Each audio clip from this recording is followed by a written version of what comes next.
बिस्मिल्लाहिर्रहमानिर्रहीम। Mechanics of styles, इसमें guidelines आएंगी जिनका मकसद क्लैरिटी, कंसिस्टेंसी और प्रेजेंटेशन होगा। इसमें क्या क्या चीज़ें आएंगी, इसमें पंक्चुएशन आएगी, स्पेलिंग्स एंड हाइफन्स आएंगे, कैपिटलाइजेशन आएगी, नंबर्स आएंगे, इसमें इटैलिक्स एंड कोटेशंस आएंगी और एब्रिविएशंस आएंगी, लिस्ट आएगी। ये सारी चीज़ें हैं, इनको अब देखते हैं ये क्या है और कैसे है। सबसे पहली चीज़ इसमें पंक्चुएशन है। पंक्चुएशन में उसने पॉज, स्टॉप और डिटोर, ये तीन उसने डिवीजन्स की हैं। पॉज में कॉमा, सेमीकोलन और कॉलन है, स्टॉप में पीरियड्स है, क्वेश्चन मार्क्स है, और डिटोर में डैश है, पैरेंथेसिस है और स्क्वायर ब्रैकेट्स हैं। उसने सादा सी एक बात ये की है, उसने कहा है कि ये ना तो कम होनी चाहिए ना ही ज़्यादा होनी चाहिए, यानी कि अप्रोप्रिएट अमाउंट इनकी होनी चाहिए। उसने एक और बात ये की है कि कोशिश की जाए कि इन्हें कम इस्तेमाल किया जाए और उस ऐसा करने के लिए वो जो सेंटेंस है उसको रिस्ट्रक्चर कर लिया जाए। ये टेक्निक इसमें थ्रू आउट आर्ग्यू की गई है, बहुत सारे मकामात पर बात की गई है। आगे उसने कहा कि यूज़र मैनुअल जो है, इसका पब्लिकेशन मैनुअल जो APA का 7th एडिशन आया हुआ है उसको इस्तेमाल करें। ये आगे भी बात करता है और उसके बाद वो कह रहा है कि पीरियड के बाद जो है वो एक स्पेस इस्तेमाल की जाएगी और सीरियल कोमा लगाया जाएगा। सीरियल कोमा, इसको ऑक्सफोर्ड कोमा भी कहते हैं। ये एंड से पहले आता है, जहाँ किसी भी सीरीज में 3 हो जाए या 3 से ज़्यादा हो जाए तो एंड लगता है और एंड से पहले ये कोमा आता है, सीरियल कोमा। इसी सेमीकोलन भी हो सकता है, सीरियल सेमीकोलन, तो वो लगाया जाए, इस्तेमाल किया जाए। आगे स्पेलिंग्स एंड हाइफनेशन है, हाइफन्स लगाना।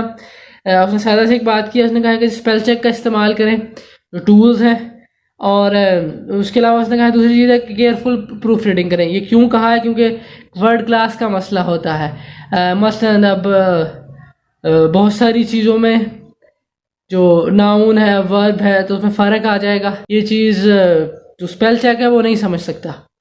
ये चीज़ें समझनी हैं एक्चुअल ह्यूमन बीइंग को, तो इस वजह से वो उसकी प्रॉपर केयरफुल प्रूफ रीडिंग करे। और उसके बाद उसने कुछ असूल वगैरह की बात की। उसने सादा सी एक बात ये की है कि हाइफन कहाँ लगानी है। उसने कहा जब नाउन जो है वो जब टेम्पररी वर्ड नाउन से पहले आए तो हाइफन लगाएंगे, और जब टेम्पररी वर्ड नाउन के बाद आएगा तो हाइफन नहीं लगाएंगे। उसके अलावा उसमें सादा सा उसने असूल उसने जो बात की है वो ये की है कि इन सारी चीज़ों के लिए आपने 2 चीज़ों का रेफरेंस लेना है। एक मरियम वेबस्टर है जो डिक्शनरी है, दूसरी APA साइकोलॉजी डिक्शनरी है, वो इस्तेमाल करें। दोनों में से कोई एक ले लें और उस पर चलें। बाकी ये है कि अगर दोनों, अगर मतलब कोई आपने वेबस्टर लिया है तो वेबस्टर में ही चॉइस लिखा हुआ है कि जिसके 2 स्पेलिंग्स हैं या हाइफन की ऑप्शन है भी और नहीं भी है, तो आप कोई एक ऑप्शन चुन लेंगे और उसे थ्रू आउट पेपर में कंसिस्टेंट रखेंगे, इतनी सी बात है। और जो प्रीफिक्स सफिक्स में हाइफन नहीं लगानी है आपने। सादा सा बस ये है इसके स्पेलिंग्स और हाइफन्स का मामला। कैपिटलाइजेशन में जो है वो लोअर केस और जो अपर केस है वो दोनों तरह से इस्तेमाल होता है। सादा सा इसमें जो फ़र्क किया गया है वो क्या है, टाइटल केस कैपिटलाइजेशन और दूसरी सेंटेंस केस कैपिटलाइजेशन में। तो सादा सी बात ये की, उसने कहा है कि जो APA होती है उसे डाउन स्टाइल कहते हैं, और इसमें ज़्यादातर जो है लोअर केस होंगे, यहाँ तक कि उन्हें अपर केस किया जाएगा। अपर केस मेनली जो है वो टाइटल केस में ही किया जाएगा। उसको जब डिटेल में देखते हैं तो उसको देखेंगे। बाहर एक चीज़ जो जनरली अप्लाई होती है वो है उसका प्रॉपर नाउन। ये प्रॉपर नाउन जहाँ पे भी आएंगे वो बड़े ही होंगे। फिर कुछ है वो रेशियल और एथिकल ग्रुप्स का मामला है, और उसने कहा है कि जो डिजीज़ के नाम हैं और डिसऑर्डर्स हैं, इलनेसेस हैं, इनको कैपिटलाइज नहीं करना। अब ये 2 केसेस हैं उनको देखें तो टाइटल केस है उसमें जो है वो टाइटल ऑफ वर्क्स आ जाएंगे, मतलब वर्क में जो टाइटल्स इस्तेमाल हो रहे हैं। और दूसरा जो है वो सेंटेंस केस है, इसमें ऑलमोस्ट जो है वो लोअर केस होते हैं। इसकी सदा से उसने ये बात की, उसने कहा है कि in title case major words are capitalize and minor words are lower case, और दूसरा है sentence case, major words are lower case and except proper nouns. बिल्कुल सादा सी बात है। मेजर वर्ड्स कौन कौन से होते हैं? इसमें नाउन्स हैं, वर्ब हैं जिसमें लिंकिंग वर्ब्स भी आ जाएंगे, एडजेक्टिव्स हैं, एडवर्ब्स हैं, प्रोनाउंस हैं, और तमाम अल्फाज जो कि 4 लेटर्स से ज़्यादा हैं, इसमें कंजक्शंस भी आ जाएंगी वगैरह वगैरह। आर्टिकल्स नहीं आएंगे, आर्टिकल जो है वो 3 लेटर से ही होते हैं, मतलब दी सबसे बड़ा है तो उसमें भी 3 लेटर से होते हैं।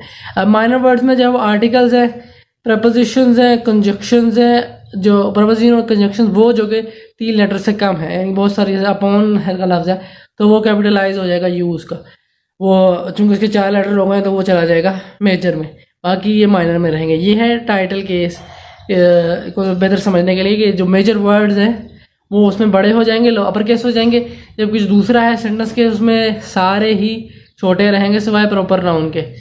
सादा सी इतनी सी बात है। और जो पहला होता है वो तो खैर होता ही है, वो जो सादा सा असूल है।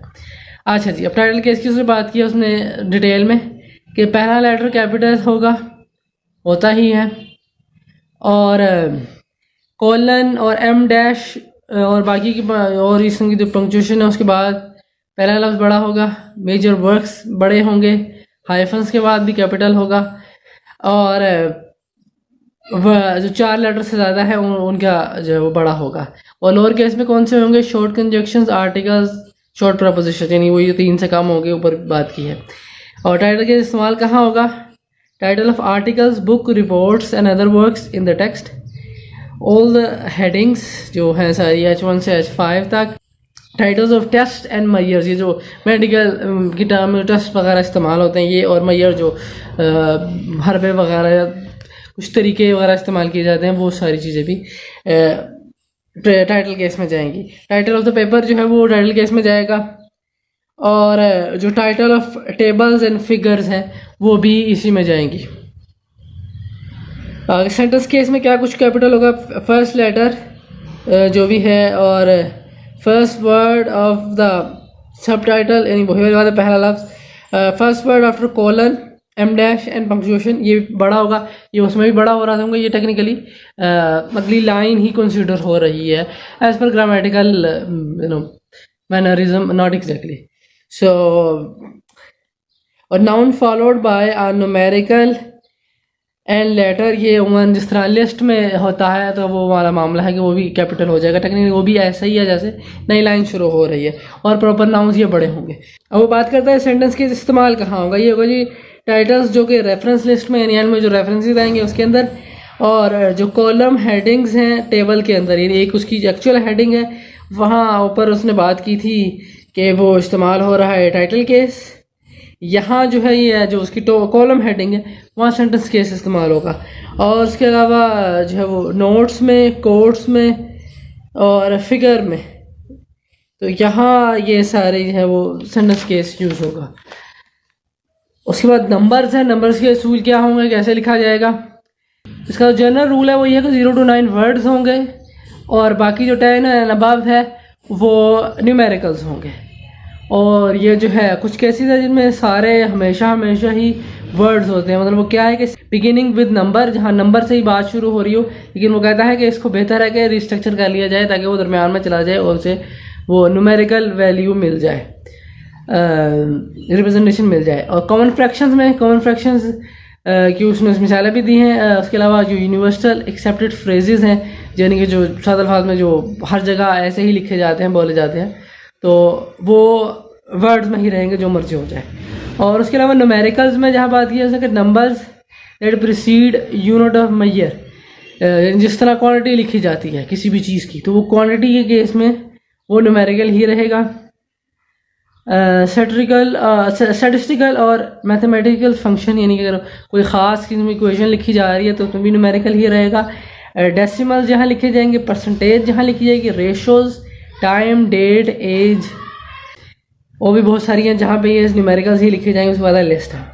और नंबर से सीरीज़ का मामला उसने बयान किया है कि अगर तो नंबर आफ्टर नाउन आएगा तो वो न्यूमेरिकल आएगा, और अगर वो नंबर बिफोर नाउन आएगा तो वो वर्ड आएगा। ये भी उसका लिखने का तरीका है। इसके बाद इटैलिक्स एंड कोटेशन मार्क्स हैं, ये मेनली टेंशन के लिए इस्तेमाल किए जाते हैं, और क्या नाम है, दोनों का अपना हिसाब किताब है, अपना यूजेज है। पहले इटैलिक्स इस्तेमाल होते हैं किसी भी की टर्म को एक्सप्लेन करने के लिए, कोई फ्रेज वगैरह जब वो पहली मरतबा आए अपनी डेफिनेशन के साथ।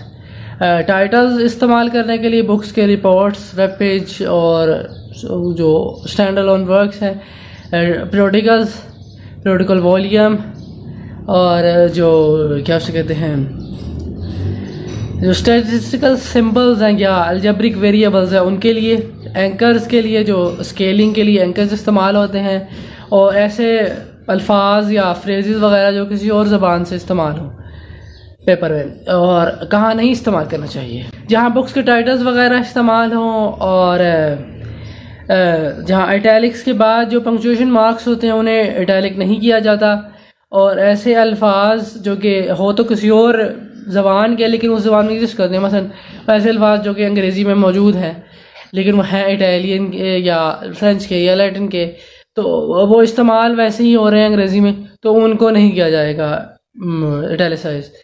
और एम्फसिस के लिए इन्हें इस्तेमाल नहीं करना चाहिए, लेकिन बहरहाल जहाँ लगे कि एम्फसिस ज़ाया हो जाएगा वहाँ कर भी लें, और बेहतर है कि उसे रीस्ट्रक्चर कर लें ताकि वो किसी इंपॉर्टेंट पोजीशन में, मसलन मेरे को स्टार्ट में लफ्ज़ आ जाए तो पढ़ने वाले को अंदाज़ा हो जाए कि ये इस बारे में बात हो रही है। और रिवर्स इटैलिक्स का इस्तेमाल किया जाएगा, अगर कोई चीज़ पहले ही इटैलिक में है तो उस चीज़ को आप नॉन इटैलिक कर लेंगे ताकि वो पढ़ने वाले को पता लग जाएगा ये प्रोमिनेंट की गई है। कोटेशन मार्क, कोटेशन मार्क्स कहाँ इस्तेमाल होंगे? जब भी किसी चीज़ को हमें रेफ़र करना है, वो लेटर, फ्रेज, वर्ड, सेंटेंस कुछ भी हो सकता है, किसी स्टिमुलाई को बताने के लिए, मसलन कोई जैसे कोई वेरिएबल वगैरह, कोई ख़ास चीज़ हो गई उसको बताने के लिए, किसी सेट आइटम को, किसी वेरिएबल वगैरह को रिप्रोड्यूस करने के लिए टेक्स्ट में, तो कोटेशन मार्क्स का इस्तेमाल कर लिया जाता है। और फर्स्ट वर्ड जो है, कहीं आयरोनिकली कोई आपने कोई चीज़ बतानी हो या स्लैंग के तौर पे बतानी हो या कोई क्वाइंट वर्ड हो तो उसे बताने के लिए इसका इस्तेमाल किया जाएगा। और टाइटल वगैरह हो गया किसी आर्टिकल का, बुक चैप्टर का, तो वो बताने के लिए, मतलब बुक का नाम तो चला जाएगा उसमें पैरेंथेसिस में as in part of citation, या पैरेंथेसिस के बगैर भी साइटेशन में चला जाएगा, तो जो टाइटल रह जाएगा आर्टिकल का या चैप्टर का वो कोटेशन मार्क में आ जाएगा। और ये कहाँ इस्तेमाल नहीं करना है, मतलब किसी डेफिनेशन वगैरह को प्रोमिनेट करने के लिए, मतलब उसके लिए इटैलिक्स होती है। और स्केल वगैरह बताने के लिए अगेन उसके लिए इटैलिक्स होती है। फिर किसी न्यूमेरिकल नंबर को, उसकी भी कोई ऐसी ज़रूरत नहीं है करने की। और किसी चीज़ को डाउन प्ले करने के लिए, किसी मीनिंग को, इसको इस्तेमाल नहीं करना चाहिए। इसके बाद एब्रीविएशंस हैं। एब्रीविएशन सादा अल्फाज में जब छोटा किया जाता है किसी चीज़ को, तो असूल ये है कि उसको इस तरह से इस्तेमाल किया जाता है कि अगर रीडर को उसके बारे में पता हो कि मतलब वो ये है, ऐसे है, वैसे है, इसको ज़रूरत से ज़्यादा इस्तेमाल नहीं करना, ज़रूरत से कम इस्तेमाल नहीं करना, अंडर यूज़ और ओवर यूज़ नहीं करना। और इसको बेहतर है कि 3 मरतबा इस्तेमाल करें, लेकिन बाहर कम भी हो सकता है। 3 मरतबा इसलिए जैसे कि पढ़ने वाले को ठीक से समझ में आ जाए। और सीधी सीधी बात है फिर ये है कि जब इसको पहली मरतबा इस्तेमाल करें तो इसको पैरेंथेसिस में करें और साथ में एक्चुअल वर्ड भी दें। और एक और बात उसने की है, अगर ये सारी जो बात हो रही है, मतलब वो एक्चुअल वर्ड और उसकी जो एब्रीविएशन है, अगर वो पहले ही पैरेंथेसिस में हो तो स्क्वायर ब्रैकेट का इस्तेमाल किया जाए। ये थ्रू आउट मिलेगा। ये अगर पैरेंथेसिस पहले से इस्तेमाल हो गई है तो फिर स्क्वायर ब्रैकेट में जाया जाए। और भी जगह इस चीज़ को इस्तेमाल किया गया है। आगे उसने कुछ उसूल बयान किया कि कहाँ इनको तो किस तरह से इस्तेमाल करना है। एक चीज़ उसने कहा है कि हेडिंग में डिफ़ाइन नहीं करना, मतलब अगर हेडिंग में एब्रीविएशन आ रही है तो उसकी ज़रूरत नहीं है कि उसको बाकायदा डिफ़ाइन करने से मुराद ये उसकी एक्चुअल टर्म लिखी जाए। लिखी जाएगी, लेकिन ये है कि वो एज ए सर्व नहीं करेगी कि वो उसको डिफ़ाइन कर रही है। उसको नीचे दोबारा से उसकी एक्चुअल टर्म लिखी जाएगी और उसकी एब्रीविएशन लिखी जाएगी। ये जो पॉइंट है ये उसको डिफ़ाइन करना है, तो ये नीचे दोबारा से किया जाएगा तो ही वो बाद में इस्तेमाल करने के काबिल होगा। इस्तेमाल करने से मुराद ये है कि आप सिर्फ एब्रीविएशन लिखेंगे, एक्चुअल टर्म नहीं लिखेंगे। तो ये सारा सी बात है। और अगर वो एब्स्ट्रैक्ट में आ रही है तो एब्स्ट्रैक्ट में उसे डिफाइन करेंगे, यानी कि आपने एब्स्ट्रैक्ट में आपने वो टर्म लिखी, उसकी एब्रीविएशन लिखी और फिर नीचे अगली किसी लाइन में सिर्फ एब्रीविएशन को इस्तेमाल कर लिया। फिर आप जब अगले एब्स्ट्रैक्ट ख़त्म हो, आप आगे एक्चुअल पेपर पे आए, मतलब आप इंट्रोडक्शन में, तो आप उसे फिर से डिफाइन करेंगे, फिर से आप एक्चुअल टर्म लिखेंगे, उसकी एब्रीविएशन लिखेंगे और नीचे सिर्फ एब्रीविएशन एब्रीविएशन लिखते जाएंगे। तो ये थ्रू आउट पेपर में चलता रहेगा, यानी 2 मरतबा आप उसे डिफाइन करेंगे। अगर एब्स्ट्रैक्ट में आया, अगर वो हेडिंग में आया तो आप उसे डिफाइन नहीं करेंगे। इतनी सी बात है। और इसे इस्तेमाल कहाँ नहीं करना, ऐसी चीज़ों में, मतलब डिफ़ाइन करने को कहाँ इस्तेमाल नहीं करना।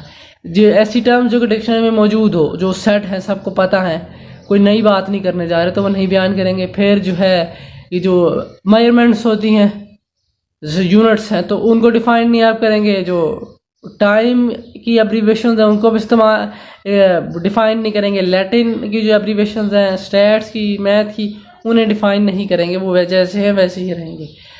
उसके बाद यहाँ जो है वो ग्रुप एब्रीविएशन है कि ग्रुप एब्रीविएशन क्या होती है और उसको क्या इस्तेमाल करना है। अब सादा सी एक बात यह है कि ये हो सकता है कि एक से ज़्यादा जो है वो अल्फाजों की एक ही एब्रीविएशन हो, ये रेयर केस होता है। बहरहाल उसने यहाँ एक मिसाल दी है कि अमेरिकन साइकोलॉजिस्ट एसोसिएशन है और दूसरी जो है वो अमेरिकन साइकियाट्रिक एसोसिएशन है, तो दोनों की एपी ही होती है, लेकिन ये रेयर केस है, ऐसा नहीं होता। उसके अलावा इसको लिखने का जो तरीका उसने बात की है कि मतलब वैसे ये तो है कि जब एक से ज़्यादा की एक ही हो, लेकिन अगर एक ही ग्रुप है जिसकी एब्रीविएशन पे बात की जा रही है तो वो अगर वो नैरेटिव साइटेशन में आ जाएगी तो उसको ईयर से पहले लिखेंगे और उसके लिए पैरेंथेसिस इस्तेमाल करेंगे। पैरेंथेसिस तब आएगी जब वो नैरेटिव फॉर्म में होगा, और जब वो पैरेंथेसिस फॉर्म में चला जाएगा तो फिर अगेन वही स्क्वायर ब्रैकेट्स आ जाएंगी। तो ये इतनी सी बात है कि इसको इस्तेमाल कैसे करना है। और एब्रीविएशन जो है ग्रुप की उसे रेफरेंस लिस्ट में इस्तेमाल नहीं करेंगे, इतनी सी बात है। और कुछ लैटिन की उसने एब्रीविएशंस की बात की है, वो मतलब वैसे ही आ जाएंगी, जैसे मैंने पहले भी इसको जिक्र किया है कि उनको ऐसे बताने की ज़रूरत नहीं। इनका मेनली मकसद ये होता है कि आप जगह बचा सकें, ये इनका इस्तेमाल है। इसके बाद लिस्ट है। लिस्ट टोटल 3 तरह की इसमें इस्तेमाल होगी। लेटर्ड लिस्ट है, बुलेटेड लिस्ट है और न्यूमेरिकल लिस्ट है। डॉक्यूमेंट मैनेजमेंट सिस्टम्स इस्तेमाल करते हैं, उन्हें अंदाज़ा है ही कि ये किस तरह की होती है। मतलब लेटर्ड में जो है वो ABC आ जाएंगे, न्यूमेरिकल्स में 1 2 3 आ जाएंगे, और बुलेट्स में बुलेट्स यूज फॉर्म्स है, मतलब स्क्वायर बुलेट है या राउंड बुलेट है या स्मॉल डैश है, तो ये सारे बुलेट्स हैं, ये इस तरह से इसमें बन जाएंगे। अब इसकी सादा सी जो कुछ तकसीम है, तरतीब है, वो क्या है कि जो लेटर्ड लिस्ट है वो इस्तेमाल होती है फ्रेजेस के लिए या लाइंस के लिए। ये उमन एक ही लाइन में जहाँ आ जाएगा तो उस चीज़ को इस्तेमाल करेंगे एज लेटर्ड लिस्ट। ये कि जुमले के अंदर वैसे ही लिस्ट को बयान कर जाए जिस तरह होता है कि मतलब 1 2 3 4 5 6 मतलब आगे एंड में एंड मतलब 7, इस तरह से 7 बयान कर दिया। एक है कि बगैर किसी चीज़ के दे दिया जाए। ऑफ कोर्स में सीरियल कॉमा आता है, वो पहले बात भी हो गई है, लेकिन एक ये है कि आप हर एक के साथ पैरेंथेसिस में एक अल्फ़ाबेटिकल लोअर केस लेटर लगा देंगे, ABCDEFG, तो ये सारे लग जाएंगे। ये है इसकी, ये है लेटर्ड लिस्ट, APA में इस्तेमाल होगी। इसके बाद नंबर लिस्ट है। नंबर लिस्ट में जो है वो सीरीज या सेंटेंसेस या पैराग्राफ्स इस्तेमाल होता है। ये ऐसे ही है जैसे हम आमतौर पे बुलेट्स वगैरह नंबर्ड बुलेट्स इस्तेमाल करते हैं, ये वर्ड वगैरह सॉफ्टवेयर में जो कंटेंट मैनेजमेंट सिस्टम्स है, तो ये वैसे होगा। मतलब 1 2 3 लगा के तो आगे नंबर लिस्ट ऐड कर जाएगी, कोई ख़ास इसमें वो बात नहीं है। रूटीन का लिखा जाएगा वैसे ही उसकी होंगी, मतलब पहला कैपिटल करना है और एंड में फुल स्टॉप लगा देना है, तो ये सादा सी नंबर्ड लिस्ट है। इसके बाद बुलेटेड लिस्ट है। इसमें विजुअल अट्रैक्शन होगी कि वो जो बुलेट्स हैं चाहे वो राउंड है या स्क्वायर है या डैश है, तो वो जो है वो देखने वाले को ज़रा करेंगे कि यहाँ देखना है। इसके कुछ लिखने के तरीके ज़रा फ़र्क है। इसमें वर्ड भी इस्तेमाल हो सकता है, फ्रेज़ भी इस्तेमाल हो सकता है और एक्चुअल पूरा सेंटेंस भी इस्तेमाल हो सकता है। अगर पूरा सेंटेंस आएगा तो पूरे तरीके से पीरियड यानी फुल स्टॉप पे ख़त्म करेंगे, और अगर कोई फ्रेज़ है तो उसे वैसे खाली छोड़ दिया जाएगा या फिर उसमें सेमीकोलन लगा दिए जाएंगे। वर्ड के केस भी ऐसा ही है कि या तो सिर्फ लिखा जाएगा और या फिर एंड में सेमीकोलन लगा दिए जाएंगे। अच्छा, इन दोनों ही केसेस में वर्ड या फ्रेज के केस में जो फर्स्ट लेटर है वो लोअर केस रहेगा, लेकिन जो फुल सेंटेंस है उस केस में जो फर्स्ट लेटर है उस सेंटेंस का वो अपर केस आएगा। तो ये सारा सा इसके है वो मैकेनिक्स ऑफ स्टाइल्स है एज पर APA। जो 3rd वीडियो है, पिछले दोनों भी देख लें और बाकी भी जो आती जाएंगी वो भी साथ साथ ही।